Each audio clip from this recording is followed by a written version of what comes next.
Oban not giving up on his project for Grand Bahama, solar panels being looked at for East Grand Bahama, and Conman Triathlon on this weekend. This is Flipping Grand Bahama News for this week ending November 1st. I'm Yasmin Popescu with these and other stories. Thank you for joining.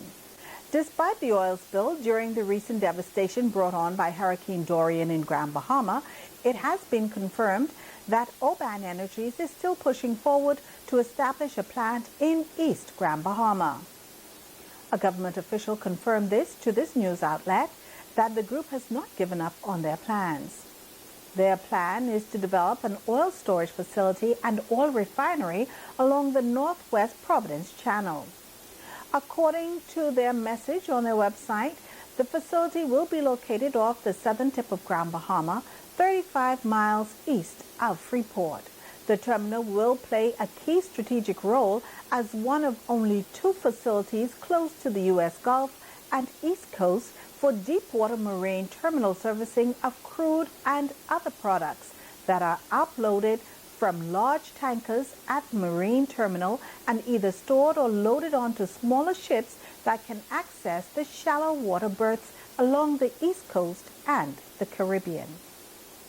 Statoil, which recently changed its name to Equinor, has a similar facility at South Riding Point, not far from where their proposed site is.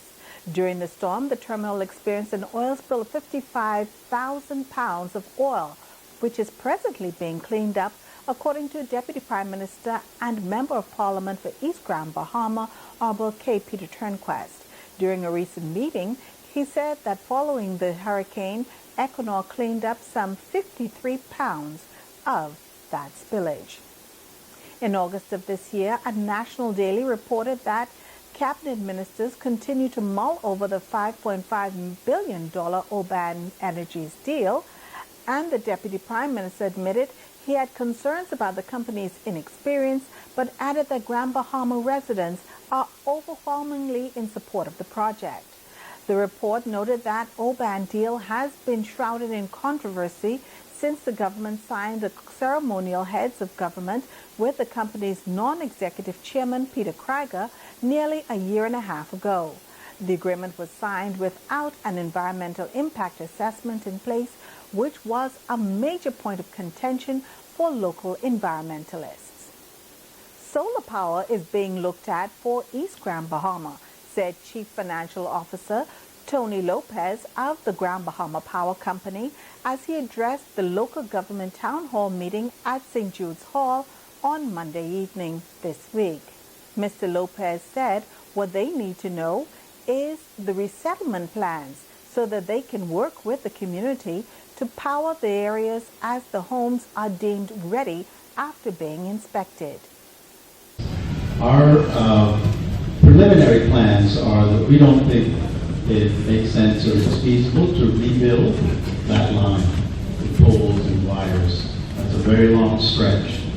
We think the answer is to use this opportunity, unfortunate as it is, to go with microgrids, to go with the future's going, and that is solar power with some battery backups, with some generator backups, possibly propane, maybe in the beginning diesel.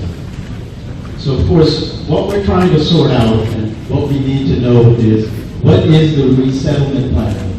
There's obviously a lot of work to do.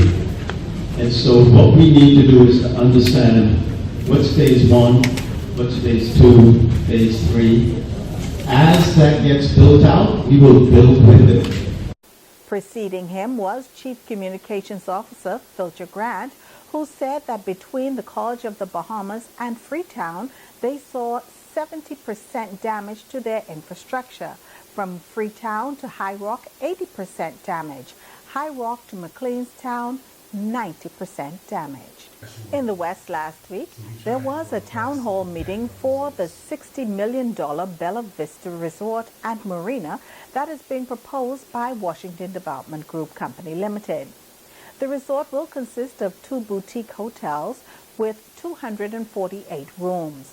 50 villas, 10,000 square foot of shopping strip, and a 72-slip marina. The project is set to be done in 4 phases, with about 400 construction jobs in the beginning and about 200 permanent jobs. This is a beachfront property on 50 acres of land. CEO of Washington Development Company Limited, Mr. Fred Azimi, said the property was bought since 2010. However, the economic downturn has kept them from moving forward until now. There has been some initial environmental assessment done which warned of dredging and other matters, which findings were given by Arana Pai from Best Commission, who said, as already been stated, the land is low-lying and is going to require being raised, according to their own statement, 10 to 11 feet. That is a drastic change in topography that is going to have an impact not just on their property, but the surrounding areas. The marina component, as presently designed and stated, will destroy approximately 5 acres of wetlands. That is going to have a severe impact on the surrounding areas because that wetland system and the required elevation, as I already mentioned, will impact the natural drainage, increasing flood events and prolonged standing water in the surrounding areas. Land clearing that is going to be required for construction of this nature will have a significant loss of habitat. The western area is on the migratory trail of a few very sensitive and somewhat endangered birds. Also, any loss of wetland system will have an impact on the fisheries in the area. Also, as we've seen from Hurricane Dorian, any intrusion into the land has an impact on the freshwater lands. I want to please remember, Grand Bahama has the second largest groundwater reserve in the Bahamas, and that takes a long to equalize and to return to a fresh or brackish state after saltwater intrusion. The proposed marina channel and the proposed marina will have an impact on the surrounding coastline and beaches, and any dredging will increase the coastal erosion that is taking place in the western Grand Bahama. Mr. Azimi said it's important to note that whenever there is a project, there will be some give and take. The project this magnitude without the marina is not going to work, and we probably will not build it. And as we mentioned before, basically when it comes to environmental issue, you want to balance the things. Like you can't have your cake and you eat it too. Here, you want to build a development. Of course, there's going to be some impact that you try to minimize it. You cannot absolutely say there will be no impact, but at the same time, you try to see, work with the commission. We've been trying to work with them for 2 years now. Try to minimize the impact and build a project that will be a balance between development and the environment. Otherwise, all this development that's already built in the Grand Bahama would never been built if we would go that route, okay, because there's going to be, this much effect, So you try to balance it, minimize it, mitigate it, and we have been working with them. We have changed the plan several times. Every time we change the plan, everything changed because thousands of items has to be changed. The utility has to move around. Everything has to be changed. And so we have been working with them so far. Member of Parliament for West Grand Bahama, Pakeisha Parker Edgecombe, was present, and she also noted the need for development in the area. There's a coexistence that's going to have to take place in any development. The question that we have to ask ourselves is, as you would have mentioned, what exactly is it that we want for our community? And we have to go out there and let our voices be heard so that at the end of the day, when the project does come about, and I am hoping hopeful that this project does come about because it will bring a lot to our community. The question is, however, exactly what will it cost? At the end of the day, the Best Commission has a job to do. The Best Commission will have to carry out that job. And in the end, when all of the information is given, both by the developers and the Best Commission, a sound decision has to. We'll be right back after this break.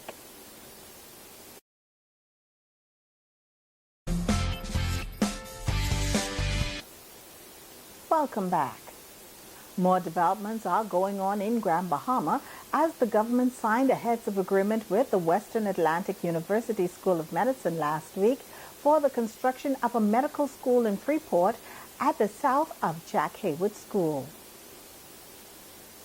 Making the announcement was the Prime Minister, Dr. the Honorable Hubert Minnis. Western Atlantic University of Medicine Limited has agreed to establish and operate a university school of medicine here in Freeport, Grand Bahama. And the university has been approved to offer graduate and undergraduate degrees in allopathic medicine, dentistry, pharmacy, veterinary medicine, osteopathy, and nursing, and nurse practitioner or physician's assistance program. It will be primarily oriented toward those seeking to practice in the United States, Canada, and other countries. Western Atlantic University represents a continuation of a model that started a decade ago but came to a premature ending. We heartily welcome this development here in Grand Bahama. Peter Coates, CEO and managing member of Western Atlantic University School of Medicine, noted that the students will be enlisted for the long haul, which is a longer period than they did before. Excellence in teaching, excellence in the country, opportunity in location, opportunity for students. We're here for the long run. Students are going to be here. Remember, last time we were here, Merck, they were here for 4 months. Students are going to be here for 20 months at a time. They're going to sign 2-year leases when our first students come. They're not going to be short timers. 2 years at a time. The families are going to come. This is the renaissance of bringing youth and vibrance to Freeport, and we can't wait to get started. I am so pleased to be home, and thank you for having us. Western Atlantic intends to build its own campus on land to be leased from the Public Hospitals Authority, according to a press statement issued by the Office of the Prime Minister, and construction is expected to begin on the first phase by the end of this year. During the construction phase, Western Atlantic has agreed to aim for overall ratio of 80% Bahamian workers to 20% non-Bahamian workers. Under the agreement, Western Atlantic will also work closely with the government and local communities to develop training and professional development programs for Bahamians who want to work during the operation of the campus. The Disaster Response Committee of the Rotary Clubs of Grand Bahama headed out east last week with construction materials for the people of that area, and none too soon. Leading the way was Richard Halpern of District 6990, who said that these materials were only for East Grand Bahama. I'm a volunteer with the Rotary Clubs here on the island, and 3 years ago after Matthew, I ran a 2-year program of a roofing program, partially funded through Rotary and managed through Rotary. So when Matthew hit, we all got back together again, and they've chosen to, I'm on their oversight committee, and they've chosen to give me certain programs to run. Okay. One of which is the remediation, demucking. In this case, we've divided our efforts into two groups. One is strictly practical logistics, and that is the most people as quickly as possible, those who are in the most need. The other is sentimental, if you will. This is not practical, and that's the people out east. they are absolutely the most hit and the least, the numbers don't justify taking huge relief efforts out there, but we already know that the power company's not restringing that lead out there, so we're working on solar programs for out there. We've already done water making facilities out there, and today we're taking a huge load of building supplies so they can dry in their homes, so we can follow them and then they've done the demucking very quickly, so the mold situation is somewhat safe. And if we go ahead and do the remediation on the mold, then they can go ahead and put interior walls back in, but we need roofs to keep it dry. Lisbeth Knowles, Assistant District Governor for the local Rotary clubs, gave more information on what they have been doing since the hurricane.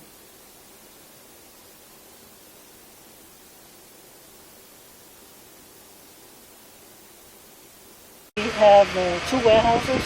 One of them was we distributed all the supplies from that warehouse opposite the water plant. But we have closed that now. Now we are using the Y, and all the containers come into the Y, and we pack all the supplies and we bring it on trucks out in the community. The group is back there today with even more work going on in East End. Lots of help has been coming to the country since Dorian hit August 31st to September 3rd between Abaco and Grand Bahama. Thanks goes out to all the various NGOs for all their assistance. We now take another break and we'll be right back.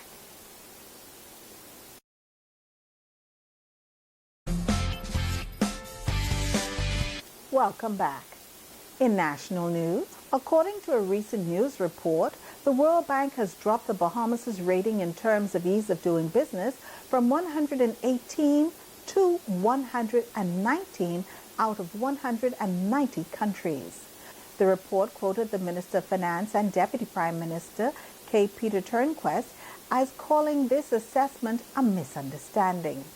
The annual rating is a benchmark examining starting a business, getting electricity, protecting minority investors, and paying taxes. The Bahamas is said to have made progress in 4 of these areas, with registering property being the only one where the country has failed. The report said the Bahamas made property registration more costly by increasing the stamp duty on property transfers. The report also pointed to the Bahamas having high compliance and the costs associated with preparing documents. Last year, Prime Minister Dr. Hubert Minnis said he was going to make ease of doing business a top priority for the government, and that the Ministry of Finance was spearheading an interagency working group to make business faster, cheaper, and better. In the region, moving the Regional Human Resource Development 2030 strategy from vision to action was the major focus of a meeting of Caribbean community ministers of education and education officials, which was held in Guyana last week, Wednesday and Thursday. The strategy, endorsed by CARICOM heads of government in 2017, was expected to help craft a globally competitive system to deliver education and training and produce citizens at all levels who are equipped to function effectively in a 21st century economy and society. The 2-day gathering, the 38th meeting of CARICOM's Council for Human and Social Development, Education, was set to examine conditions that will govern successful implementation of the strategy, reconceptualizing schooling and learning, the future of work and partnerships, and aligning global agenda. In sporting news, this coming weekend, the 33rd annual Conchman Triathlon will be held at Tino Beach. On their website, it was noted that in 2016, the island was hit by Hurricane Matthew just 4 weeks before the race. But through the resilience of the people of Grand Bahama, the race went off without a hitch. This year, it noted, the Tino Beach area saw no damage, and the Conchman Triathlon Committee is looking forward to the race giving a much-needed boost to the economy of Grand Bahama. The race will go on. Still being cognizant of the devastation to the rest of the island, the organizers also implored its participants, if they're able, to assist in the recovery and relief of those affected by Hurricane Dorian, stating, "We encourage you to support the organizations that work so hard for the people of Grand Bahama. No donation is too small. And 100% of all monies raised with these charities will be given directly to those in need." That's all for this week. For Flipping Grand Bahama News, I'm Yasmin Popescu, and we look forward to seeing you next week.